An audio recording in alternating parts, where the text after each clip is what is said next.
I was driving one moment, and the next, I was nowhere. No car, no road, no body. I thought I was dead, but then I saw them, and everything I knew about the world unraveled. In February 1989, Alec Newald set out on a routine drive from Rotorua to Auckland, New Zealand. A 3-hour trip through familiar winding roads. But when Alec arrived, 10 days had passed. 10 days he couldn't account for. The world greeted him with cheers, tears, and questions because Alec Newald had vanished without a trace. And when he finally remembered where he'd been, his story would shake the world to its core. Alec was no celebrity. He was an ordinary man, a former car dealer from Rotorua, living a quiet life. So why were police, reporters, and even shadowy government agents waiting for him in Auckland? Why was his family in a frenzy, claiming he'd been missing for over a week? And why couldn't Alec remember a single thing beyond the moment he got into his car? I started getting headaches, crippling ones. I couldn't focus, couldn't sleep, and then the memories came back, like pieces of a puzzle I didn't want to solve. I wasn't on Earth anymore. I was with them. What Alec Newald claims happened next defies belief. A story so extraordinary, it drew the attention of scientists, skeptics, and shadowy organizations who would stop at nothing to silence him.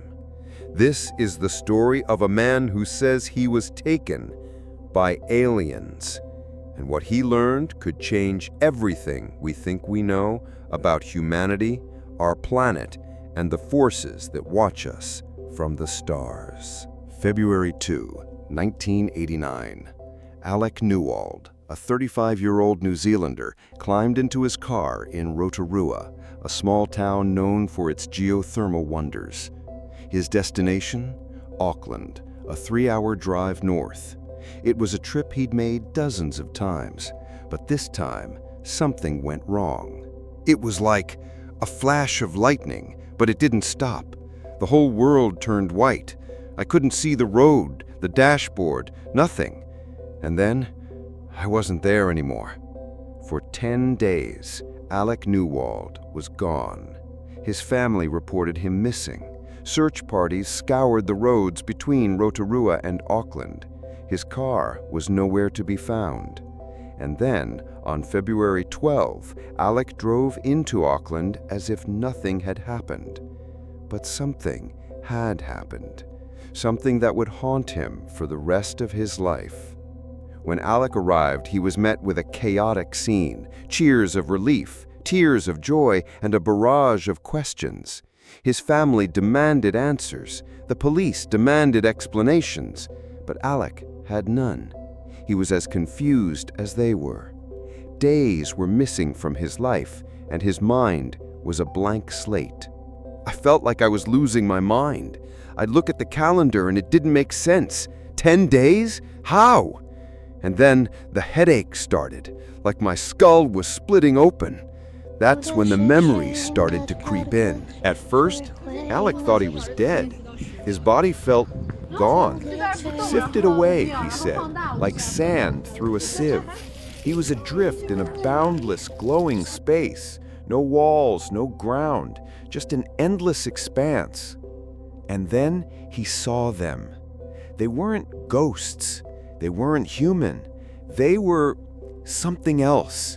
Tall, thin, with heads too big for their bodies. Eyes like slits, but they saw everything. I could feel them in my mind, like they were already inside my head. Welcome, Alec Newald. I am the designated guardian of this sector. You are safe. You are free to leave, but we hope you will stay. There is much we wish to share. Alec claims he was fitted with a strange suit that allowed him to understand their telepathic communication. The aliens didn't speak with mouths, they spoke directly into his mind. They offered him knowledge, not just about their world, but about ours. a truth so profound it could rewrite human history. Alec was taken to their city, a place so vast it dwarfed anything on Earth.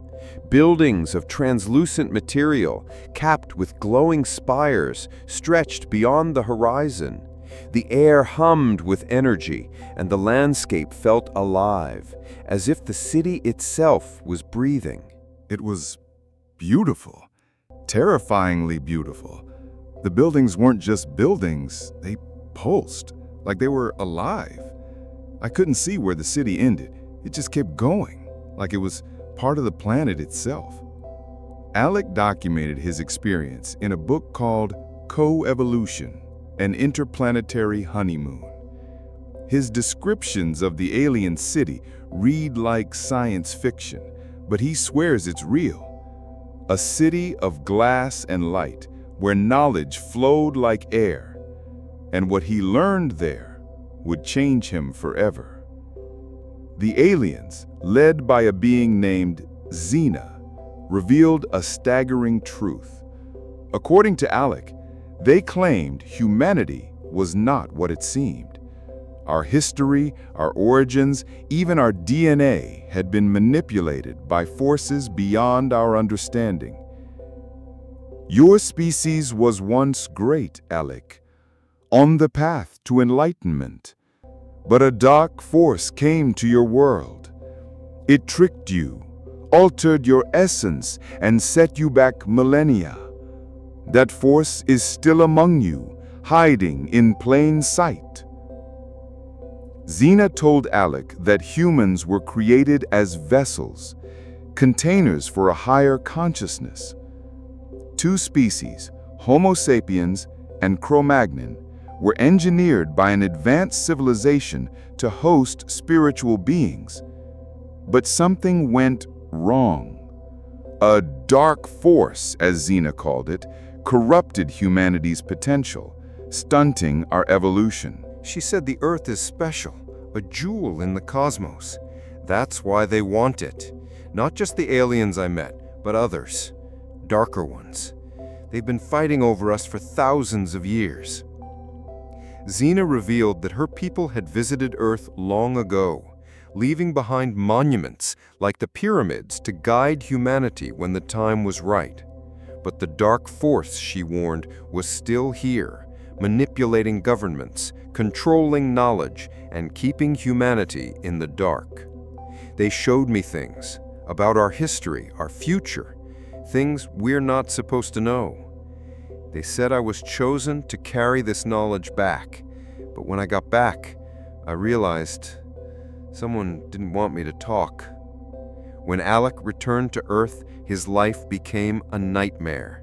He was followed, watched, threatened.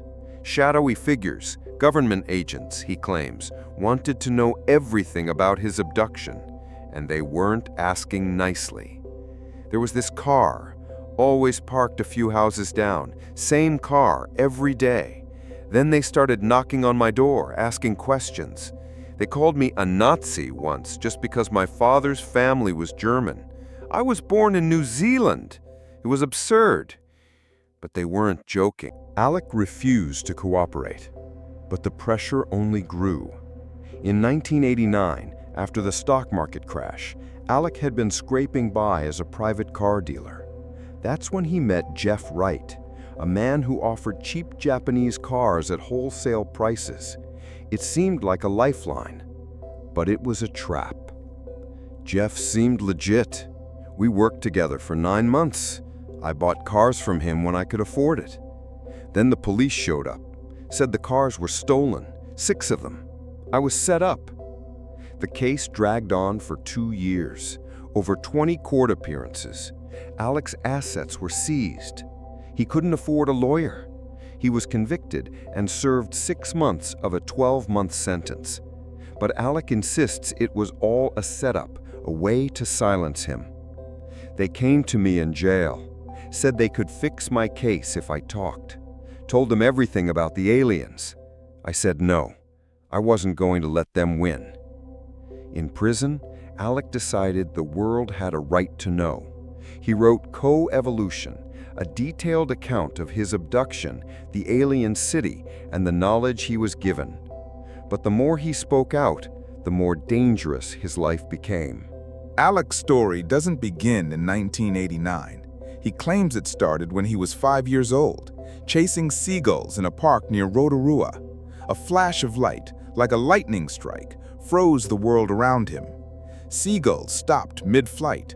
Time itself seemed to pause. I saw them, even back then. They didn't look like people, but they weren't scary. They just watched me. I didn't remember it until after the abduction, like they'd been preparing me my whole life.